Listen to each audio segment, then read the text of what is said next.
నమస్తే. రాజకీయం అంటేనే కేవలం ధనార్జనే ధ్యేయంగా పనిచేస్తున్నటువంటి నేటి రోజుల్లో ప్రజాసేవ కోసం పరితపిస్తున్నటువంటి బీజేపీ యువ నాయకులు మంజునాథ్ మనతో ఉన్నారు. ఆయనను అడిగి చాలా విషయాలు తెలుసుకుందాం. నమస్తే మంజునాథ్.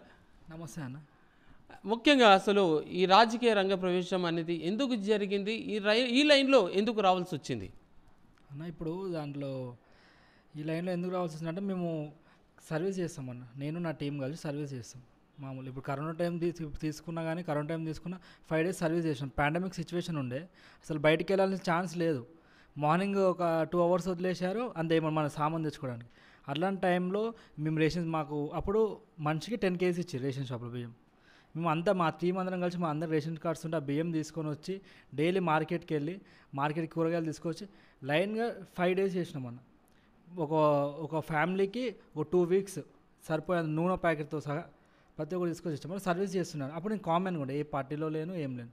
కామన్ కూడా అంత సర్వీస్ చేసినాను నేను. 5 days చేసిన దాదాపు ఒక 1 lakh దాకా ఖర్చు పెట్టుకొని చేసినాను. అది నాకు ప్లాట్ఫామ్ తీసుకొని నేను చేసే సర్వీసు దీనికన్నా ఇంకా కొంచెం ఎక్కువ మంచి చేయొచ్చు.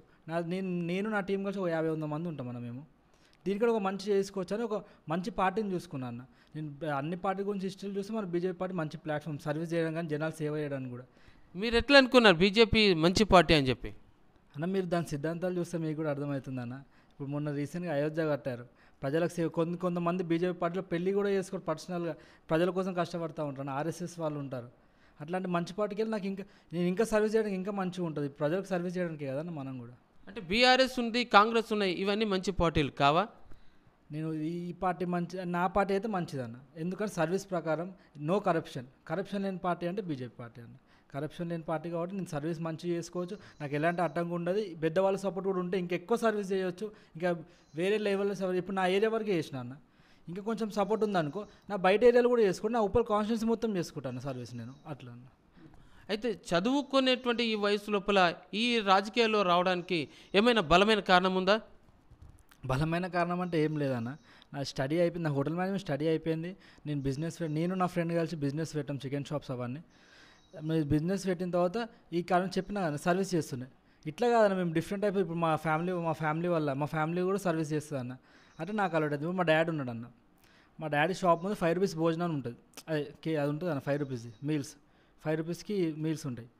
మా డాడీ మీన్స్ మొత్తం అందరు సర్వీస్ చేయాలి. ఇప్పుడు నా బర్త్డే అయినా, మా మమ్మీ బర్త్డే అయినా, మా మమ్మీ వాళ్ళ మ్యారేజ్ డే అయినా వెళ్తాడు, ఒక 200 ఇచ్చేస్తాడు, ఒక 40 మంది తినేస్తారు. అదేదో ఒక సర్వీస్.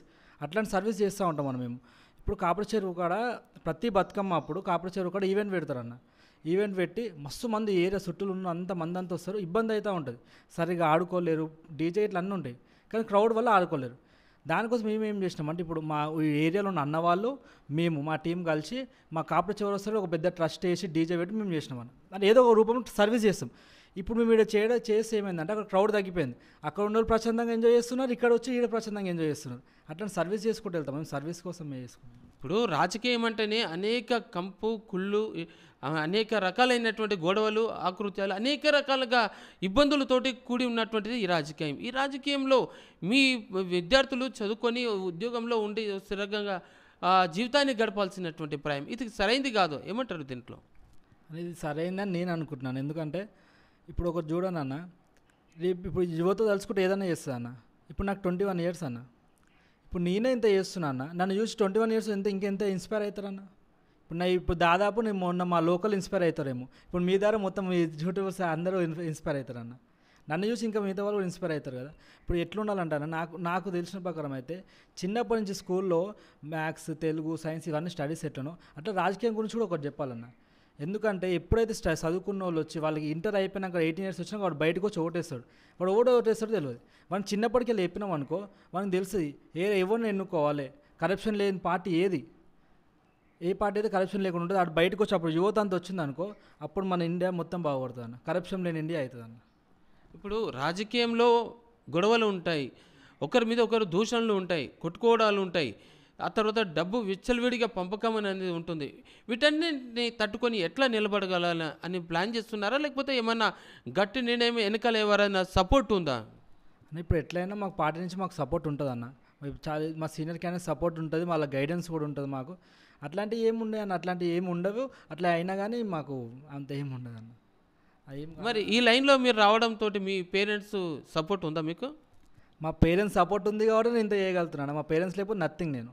ఇప్పుడు మా పేరెంట్స్, మా మమ్మీ కానీ, మా ఫ్యామిలీ, నాకు ఓన్ బ్రదర్ సిస్టర్ అన్న, వీళ్ళందరూ సపోర్ట్ చేస్తారు నాకు. మా పెద్దమ్మ వాళ్ళ, ఇప్పుడు నన్ను ఎవరైనా అడిగినా కానీ నాకు ఇద్దరు అన్నలు, ఇద్దరు అక్కలు అని చెప్తా. మా పెద్దమ్మ వాళ్ళ కొడుకు కూతురు కూడా నాకు సొంతంలానే చూసుకుంటాను. వీళ్ళందరూ సపోర్ట్ చేస్తారు, నా ఫ్యామిలీ సపోర్ట్ చేస్తారు. నా ఫ్యామిలీ ఇప్పుడు మా నాన్నమ్మ కానీ, మా మమ్మీ కానీ, మా డాడీ కానీ, మా అన్న, మా అక్క, వీళ్ళు ఎవ్వరు లేకపోతే ఇంత బయటకు వచ్చి ఇంత సర్వీస్ చేయలేను. వీళ్ళు ఇంత నాకు సపోర్ట్ చేస్తున్న కాబట్టి నా ఫ్యామిలీ, నా ఫ్రెండ్స్ అన్న, నా ఫ్రెండ్స్ కూడా చాలా సపోర్ట్ చేస్తారు నాకు. అయితే రాజకీయంలో మీ ఆశయం ఏంటి? ఏం సాధిద్దామని? ఇదే అన్న సర్వీస్ గురించి వచ్చిన. ఇప్పుడు సర్వీస్తో పోతూ ఉంటా అన్న. రాజకీయంలో అది కాకపోతే ఏదో ఒకటి చేయండి, ఇంకోటి చేయండి అంటే పోస్ట్లో ఏదో ఒకటి తీసుకొని సర్వీస్ చేస్తూనే ఉంటాను నేను సర్వీస్ గురించి. సరే, ఇప్పుడు సర్వీస్ అని అంటున్నారు. ఇప్పుడు రాజకీయాల్లో అనేక రకాలైనటువంటి సమస్యలు ఉన్నాయి. ఇప్పుడు సమాజ సేవ చేయాలనే లక్ష్యం ఉంటే అవినీతి బాగా పేరుకుపోయింది. దాని మీద ఏమంటారు? నేను అదే ఇప్పటిదాకా మీకు చెప్పాను, అవినీతి తగ్గాలంటే మన ప్రజలతో ఉంటుందన్న. మనం ఎన్నుకున్న నాయకుడు కరప్షన్ లేని నాయకుడు ఉండాలని చూసుకోవాలి. అందుకే చిన్నప్పటి నుంచే వీళ్ళు స్కూల్ ఉన్నప్పటికెళ్ళి మనకు రాజకీయం గురించి కొంచెం అవగాహన పెడితే అన్న, వీళ్ళు బయటకు వచ్చి కరెక్ట్గా ఎన్నుకుంటారు. ఎవరైతే కరప్షన్ లేని వాళ్ళు ఉన్నారు, ఎవరైతే మంచిగా ఉన్నారు, ఏ పార్టీ మంచిగా ఉండదు, ఏ పార్టీ వస్తే కరప్షన్ ఉండదు, ఏ పార్టీ వస్తే ఇల్లీగల్ ఉండేవి, ల్యాండ్ కబ్జాలు ఉండేవి అని ఏ పార్టీ వస్తే మంచిగా ఉంటుందో ఇది చదువుకుంటారు కదా చిన్నప్పటికెళ్ళి. వీళ్ళకి తెలుస్తుంది, చిన్నప్పటికెళ్ళి వీళ్ళు చదువుతూ ఉంటారు కాబట్టి. ఇప్పుడు మ్యాథ్స్ సైన్స్ ఎట్లా చదువుతారు, ఎట్లా తెలుస్తుందని డెవలప్.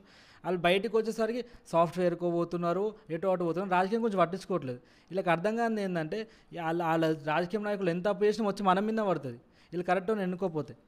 వీళ్ళు ఎన్నుకోవాలి కదా, అందుకనే వీళ్ళు ప్రజలు యువతనే బయటకు వచ్చి రాజకీయం మీద కూడా ఫోకస్ పెట్టాలన్న, అప్పుడే మన దేశం బాగుపడుతుంది అన్న. అయితే ఇప్పటివరకు మీరు ఏమైనా సేవా కార్యక్రమాలు ఏమైనా చేశారా పబ్లిక్ వాళ్ళ యొక్క దృష్టిలో పెట్టుకొని? చాలా చాలా చేసామన్న. మేము కార్యక్రమం మస్తు చేస్తున్నామన్న. మొన్న నేను చెప్పినా కదా, గతంలో కరోనా అప్పుడు చేసామన్న. బుక్స్ కూడా పంచుతాం, స్కూల్స్ దగ్గర బుక్స్ పంచుతాము. మొన్న అది చెప్పిన ఈవెంట్ చేసాం. దీంట్లో మాకు డబ్బులు వచ్చి ఏముండదు, మేమే అందరం కలిసి నేను నా టీం తెలిసిన అన్న వాళ్ళు అందరం కలిసి చేసుకుంటామన్న. అట్లా చేస్తూ ఉంటాం. ఇప్పుడు మొన్న ఫుడ్ పంచామన్న, అట్లా ఇప్పుడు రేపు మళ్ళీ ఫుడ్ పంచుతామన్న. ఇట్లా సేవా కార్యక్రమాలు చేస్తూ ఉంటామన్న. మరి నువ్వు ఒక్కో స్టెప్ పైకి ఎదుగుతుంటే నీ కాలు బట్టి లాగుతుంటారు, దానికి నువ్వు సిద్ధమేనా? ఇప్పుడు లాగేటోళ్ళు లాగుతూ ఉంటాడు అన్న, మనం దాన్ని పట్టించుకో. మన పని మన గోల్ ఏందన్న, సర్వీస్ చేస్తున్నాం జనాలకి. అది జరిగి సర్వీస్ చేసుకుంటూ వెళ్ళిపోతూ ఉంటాం. ఇక వాళ్ళు లాగుతుందని చెప్పి వాడిని పట్టించుకుంటూ కూర్చొని మన టైం వేస్ట్ అయిపోతుంది అన్న. నా పని నేను చేసుకుంటూ పోతూనే ఉంటాను, ఎవరు ఏమన్నా అనుకోని, ఎవరు ఏమన్నా చేసుకొని. నా లక్ష్యం ఏంది, సర్వీస్ చేసుకుంటూ పోతా, వెళ్ళిపోతున్నా. మరి నీ మీద అనేక రకాలుగా అబండాలు ఇస్తారు. అవినీతికి పాల్పడిండు, పబ్లిక్ దగ్గర డబ్బు డిమాండ్ చేస్తున్నాడు, సేవ మర్చిపోయిండు, యూత్నంతా ఎంబడేసుకొని తిరుగుతూ ఉన్నాడు, పిచ్చాపిట్టిగా పార్టీని వాడుకుంటున్నారని చెప్పేసి ఈ విధంగా ప్రచారం జరుగుతుంది. దానికి ఎట్లా స్పందిస్తారు? అని ఒకటి మీకు ఒకటి చెప్తా అన్న. ఇప్పుడు నేను కానీ, నాతోనున్న నా యూత్ కానీ, నా టీం ఎవరైతే ఉన్నారో అందరూ గ్రాడ్యుయేషన్ చేసేవాళ్ళని, అందరు BTech students, degree students, maximum BTech students ఉంటారు. మీరు ఎలక్షన్స్ అప్పుడు కూడా చూసుకున్నా, ఎలక్షన్స్ అప్పుడు మేము అందరం పోయి ప్రతి దాదాపు మొత్తం నవంబర్ 3కి టికెట్ అనౌన్స్ అయిందన్న. టికెట్ అనౌన్స్ అయినాక November 7th నుంచి మా స్టార్ట్ అయింది. November 7th నుంచి November 29 దాకా నాన్ స్టాప్ ప్రతి ఒక్క రోజు చేసినామన్న. నేను నా టీం కలిసి అందరం చదువుకునేటోళ్ళమే అన్న. మాకు చదువు ఉంది, మా ఇంట్లో డబ్బులు ఉన్నాయి, మాది మేమే చేసుకుంటాం. కానీ మాకు కరప్షన్ చేసే అవసరం లేదు, మేము ఎటు వెళ్ళను కూడా.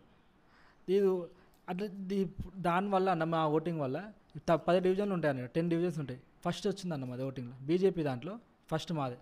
10 డివిజన్లలో ఫస్ట్ ఎక్కువ ఓటింగ్ మాదే. సరే, ఓకే.